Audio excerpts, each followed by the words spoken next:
0.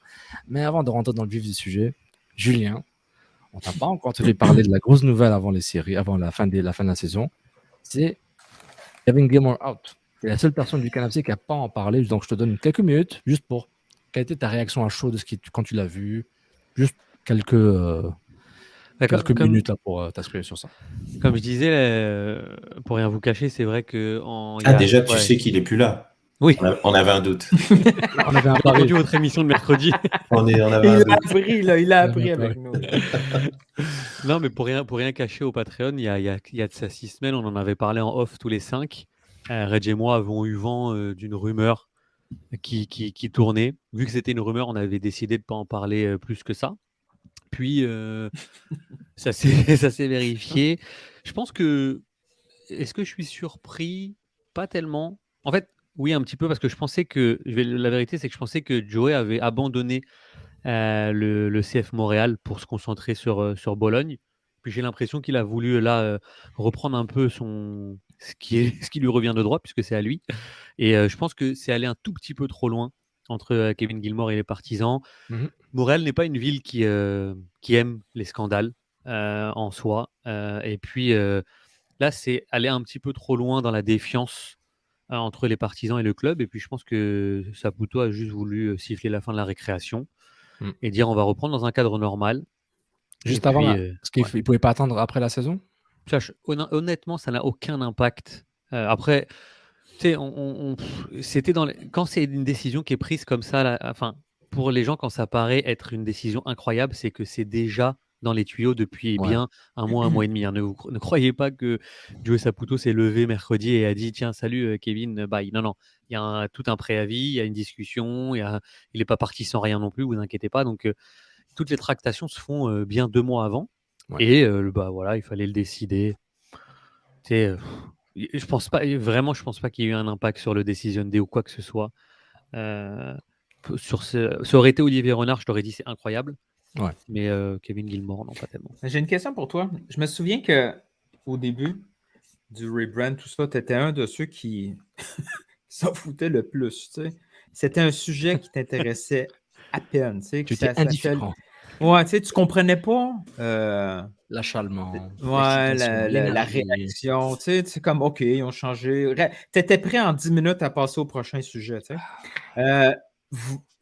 C'est quoi ta réaction face à tout ce qui s'est passé depuis? Tu sais, ça a été vraiment très, très intense là, d'un côté ou de l'autre, les réactions puis le débat, si on veut. Là.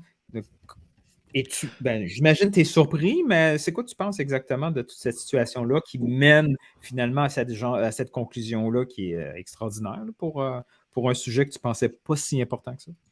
Après, je suis pas sûr en soi. Enfin, très honnêtement, je pense que c'est plus les derniers incidents qui ont fait que le rebranding en lui-même.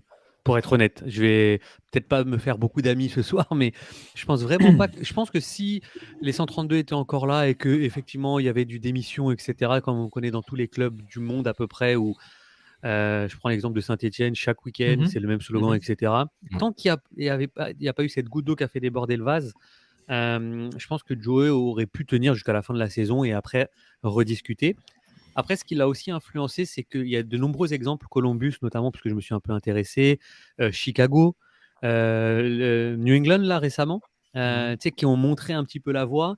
Puis, on s'aperçoit, enfin, en tout cas, je m'aperçois qu'en Amérique du Nord, le nom, le logo, ça a une vraie valeur. Le truc de New England, je me suis demandé si, puisque la MLS, c'est une identité, là, tout le monde sait ce que les autres font un peu, c'est pas comme dans les autres ligues. Je me demande si, mettons, la campagne publicitaire est présentée aux autres propriétaires avant que ça soit lancé. Tu sais.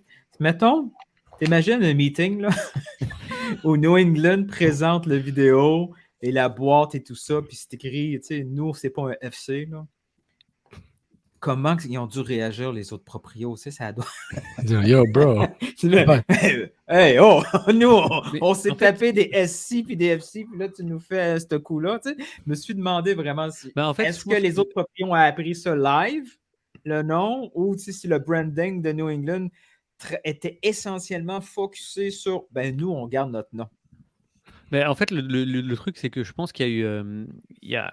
Comme vous l'avez dit depuis le départ, depuis janvier, le seul problème, c'était le manque de clarté et qu'au final, on n'ait pas expliqué pourquoi le CF Montréal, ça changerait quelque chose face à l'Impact. Et c'est ce qu'ont fait les autres clubs. Tu vois, par exemple, New England, dans leur spot publicitaire, ils expliquent pourquoi ils s'appelleront pas FC ni quoi que ce soit, parce que l'histoire est là, etc. Tu vois ce que je veux dire? Et je pense que c'est ça qui a manqué, on l'a dit. Et c'est vrai qu'au tout départ, moi, c'était pas un sujet qui m'intéressait. Après, j'ai vu l'engouement. Je me suis intéressé parce que quand ça touche autant les gens, tu es obligé de savoir un petit peu ce qui se trame derrière. Après, je pense aussi que c'est allé un petit peu trop loin à un moment donné où on aurait dû plus peut-être faire corps, mais il faut croire que les gens avaient raison et qu'à mon avis, la fin de Kevin Gilmore était déjà annoncée depuis longtemps. Je pense que après, c'est un débat sans fin, quelle place a le supporter, etc., etc., etc. Mais ouais, moi, c'est vrai que ça m'a beaucoup interpellé pendant cette année. Mais je t'avouerai que là, aujourd'hui, j'aimerais moins en parler du rebranding et qu'on reparte sur quelque chose de plus footballistique. Mais j'ai bien fait de te demander, j'ai bien fait de te demander parce que ton implication, c'est super important que tu en parles. Tu étais le dernier, puis the last but not the least, comme on dit. Et le dernier, non pas des moindres, comme on dit en français. Donc, merci encore, Julien. Puis on revient tout de suite.